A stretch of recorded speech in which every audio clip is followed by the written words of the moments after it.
Isang milyoner ang naghire ng kasambahay para alagaan ang kanyang kambal na anak na nakasaklay sa wheelchair habang siya ay nag-business trip. Pagkatapos ng 3 linggo, maaga siyang umuwi at natigilan sa sobrang gulat. Sa damuhan, 2 bakanteng wheelchair lang ang nakaupo, walang laman. Ang mga anak niya nakatayo na. Tumutuntong pa. Natatawa kasama ang kasambahay na ayaw tanggapin na hangganan na lang ang kanilang limitasyon. Bago tayo mag-deep dive, comment muna sa baba, anong oras na diyan at taga saan ka nanonood? Tara, simulan na natin. Si Marcos Webb, 38 anyos pa lang, naipundar na ang yaman sa real estate. Mga luxury condo, commercial properties, resort developments, halos kalahating $1 billion ang value ng portfolio niya. Pero kahit gaano kalaki ang pera, hindi nito maayos ang pinakaimportante sa buhay niya. Ang kambal niyang anak, sina Ethan at Daniel, 0 anyos, ay 8 buwan nang nakasaklay dahil sa malagim na aksidente na ikinamatay din ng kanilang nanay.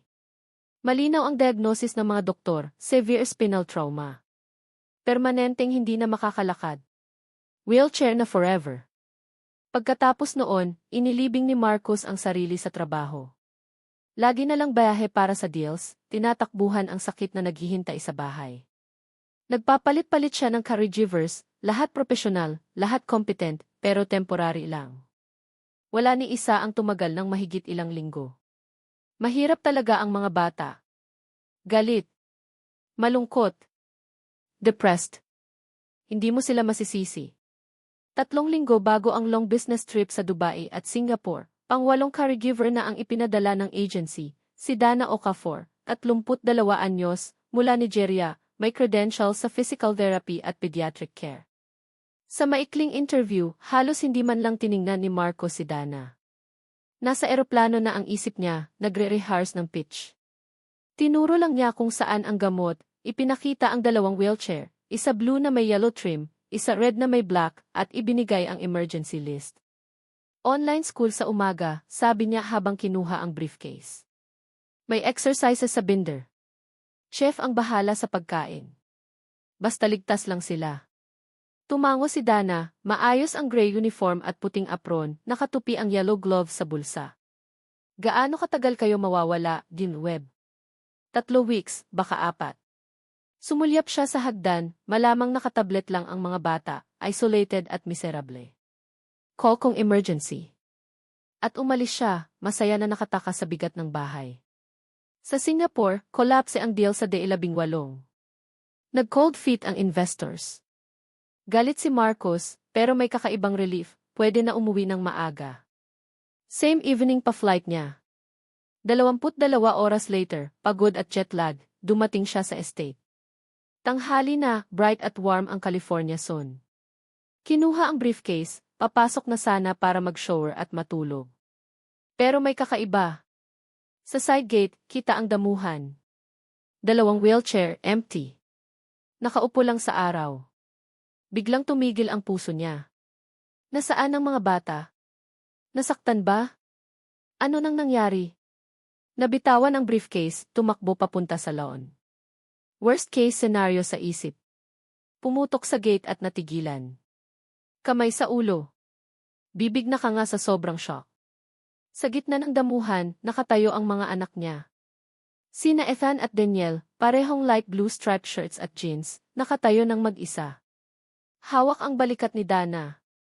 Nakaluhod si Dana sa gitna, suot gray uniform at apron, yellow gloves hawak sa balakang nila, mukha puno ng saya at pride. Isa pang hakbang, Daniel, sabi niya. Kaya mo yan. Ilipat ang weight tulad ng practice natin. Nakakunot si Daniel sa focus. Nanginginig ang paa sa effort. Tapos inangat ang right foot, inilipat 6 inches. Hakbang. Tunay na hakbang. Nagawa ko, sigaw ni Daniel. Nakita mo. Nagawa ko. Nakita ko, natawa si Dana, emosyonal na. Ethan, ikaw naman. Hindi makagalaw si Marcos. Hindi makahinga. Impossible. Sabi ng doktor, permanent. Wheelchair for life. Pero nakatayo sila. Tumutuntong pa.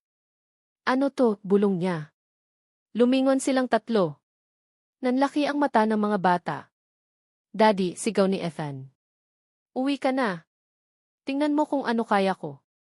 Bago pa makasagot, inilipat ni Ethan ang weight, maliit na wobbly step, tapos isa pa.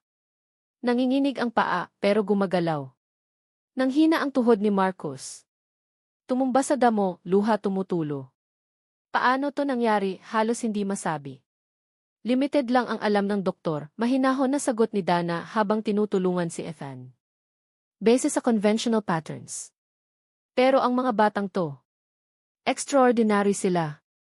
Pero paano? Ano nang ginawa mo? Tinulungan ni Dana ang mga bata maupo sa damo. Hingal pero glowing sa tagumpay. Ginawa ko lang ang trabaho ko, James Webb, simpleng sabi. Unang linggo, observe lang, tingnan kung saan talaga ang limit, saan lang sumuko. Doktor nakita ang injury. Ako, nakita ang mga bata. Tinanggal ang yellow gloves, pinunasan ang pawis.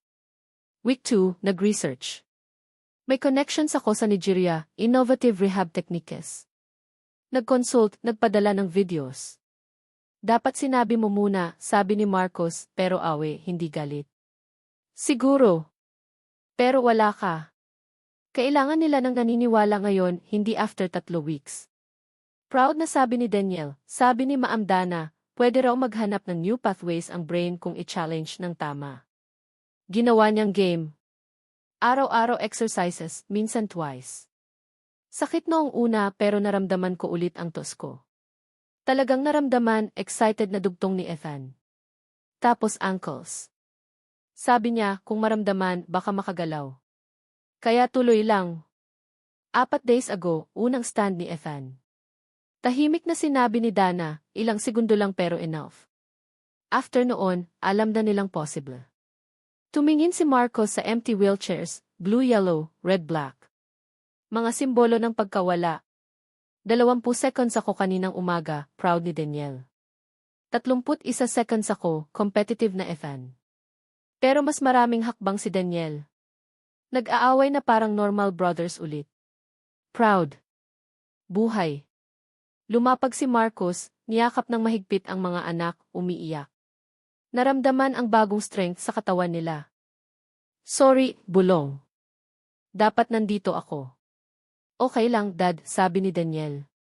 Nandito si Ma'am Dana. Hindi siya sumuko kahit hirap. Tumingin kay Dana, simpleng uniform, pero nagawa ang hindi kaya ng expensive specialists. Hindi ko alam paano ka pasalamatan. Wag na, gentle na sagot. Nandito ka na. Yun ang kailangan nila. Tumango si Marcos. Sa likod, ang malaking bahay, 8 bedrooms, theater, wine cellar. Akala niya yaman yun ang sukatan. Pero si Dana ang nagbigay ng tunay na yaman, hope. Future ng mga anak. Pwede ipakita kay Dad ang walking course. Yung may cones, excited ni Ethan. Bukas na, firm na Dana. Rest muna. Pero bukas ipapakita namin, Dad. Almost 0 feet na kami kung may railing. 0 feet, paulit ni Marcos, namamangha. 3 weeks ago wala. Ngayon 0. Bukas baka 20. Hindi tinapos. Natutunan na niya, hope hindi sa end goal. Sa paniniwala na kaya ang next step. Niyakap ulit ang mga anak, nanginginig pa ang kamay. Pinromise ni Ma'am Dana na hindi muna ikukwento sa phone, sabi ni Daniel. Gusto niyang surprise kapag uwi. Para makita mo mismo at maniwala, dagdag ni Ethan. Sa loob, inayos sa couch with water at fruits. Nag-aaway na ulit kung sino mas malayo bukas, full of life.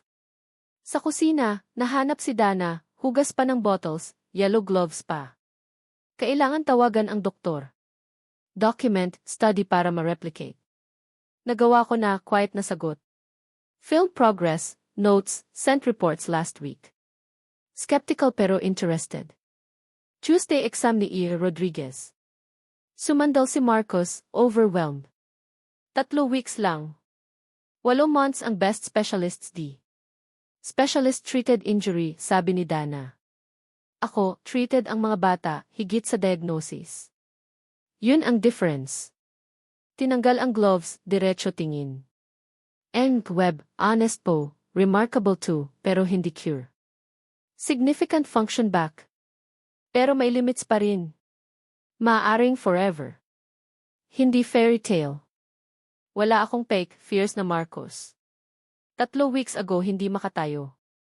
Ngayon walking. Kahit ito na lang, enough. Hindi pa, certain na Dana. Nagsisimula pa lang. Pero next, commitment kailangan, oras mo, presence mo, belief mo. Naisip ni Marcos ang calendar, deals, empire. Tapos naisip ang mga anak sa couch, arguing tungkol sa distance. Hindi na ako aalis, desidido. Kahit ano nang kailangan nyo, nandito ako. Ngumiti si Dana, first time since arrival.